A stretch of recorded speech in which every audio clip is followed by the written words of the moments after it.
What if sin isn't about being bad? What if it is about becoming less human? You see, when most people hear the word sin, they naturally default right to morality, and they think of right and wrong, obedience and disobedience, good people and bad people. But what if that entire framework is just too small for us today? Because when you step back and you look at the human story across cultures and across history, one pattern keeps repeating. We divide, we exclude, and we dehumanize. And once someone stops being fully human in our eyes, almost anything becomes possible with regards to how we treat them. Maybe the concept of sin was never meant to be a scoreboard for moral failure. Maybe it was trying to name something much, much deeper in our lives, something about what happens when we lose that ability to recognize ourselves in each other. And if that's true, then redefining sin is not about lowering the bar. It is about sharpening the lens, and that changes everything. If we are going to redefine sin, we have to first understand what it was trying to do in the first place. Sin was not invented just to make people feel guilty. It was an attempt to explain something that was just undeniable. Human beings hurt each other. I mean, think about it. We sabotage peace. We fracture community. We repeat cycles of violence across the generations. Ancient thinkers didn't have access to evolutionary theory and things like that to understand their world back then. They didn't have access to what we call biology. They didn't have access to psychology. They didn't have access to trauma research. What they had at the time was various forms of philosophy. And using the tools that they had, what they concluded was this: there must be something wrong with us right at the core. And they named that sin. And that made perfect sense in their world. But the world has changed, and our understanding of the human condition has changed with it. Today we know something that ancient people could only intuit. Human beings are wired to survive. Evolution has shaped us that way. And survival rarely happens alone. It happens best when we live in groups. So we formed tribes, and tribes need identities.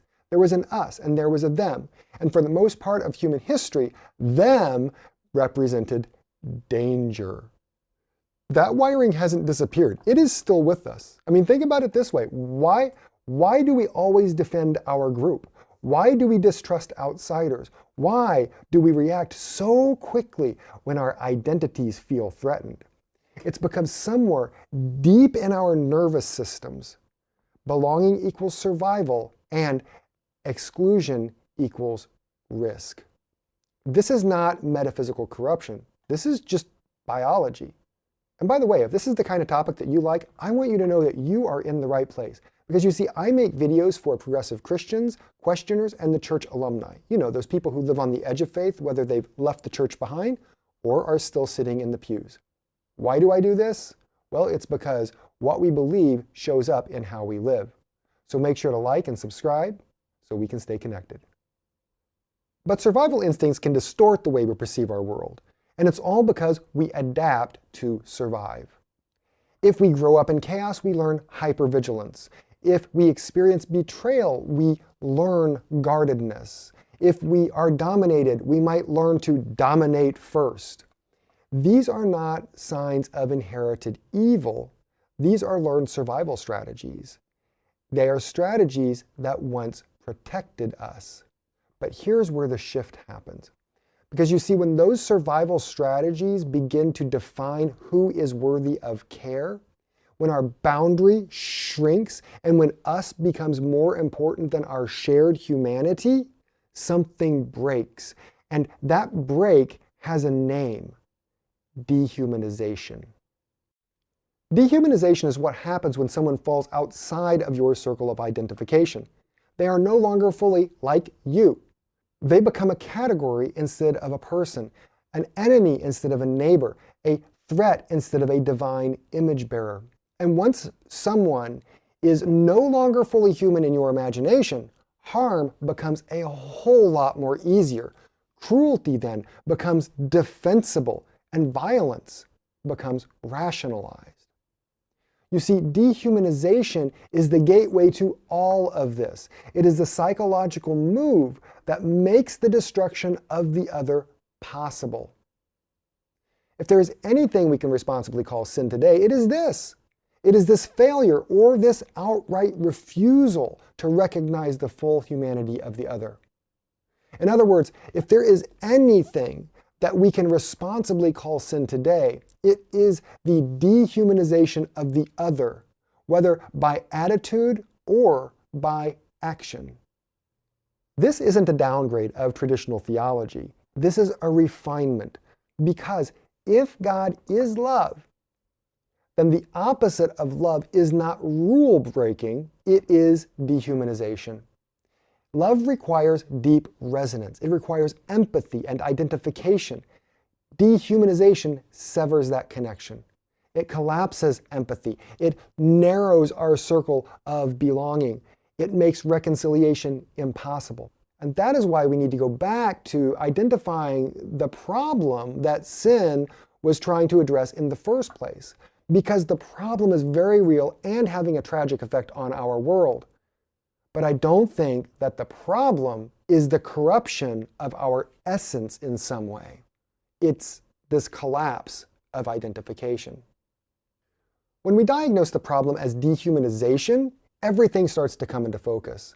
The question shifts from, are you morally pure, to, who have you stopped seeing as fully human? That's a much more uncomfortable question to wrestle with. But it's also more honest if we truly want to live in divine love. Because every one of us has boundaries of identification. Every one of us has tribes. And every one of us is capable of shrinking that sense of belonging. And that is where the real spiritual work of healing begins. If dehumanization is the problem, then the counter movement is rehumanization. It is expanding our sense of circles of belonging. It is relearning empathy. It is crossing those tribal boundaries. It is refusing those us versus them narratives. And when we rehumanize others, that naturally leads us right into reconciliation. And reconciliation isn't some form of sentimentality where we all hold hands around a campfire and sing kumbaya. Rather, reconciliation is the fruit of our hard inner spiritual work. It is the fruit that emerges when we stop seeing others as a threat, when we stop seeing others as some sort of two-dimensional characters of a category, and instead start seeing those others as being fully human, indeed as sharing in our own humanity, as extensions of our very selves. So sin isn't about being bad. Sin is what happens when we dehumanize others and cut ourselves off from participating in their humanity. In other words, it's about becoming less human. And that means that redemption is about restoring our capacity to see others very differently. It's about being able to identify with them, to empathize with them, and to love them.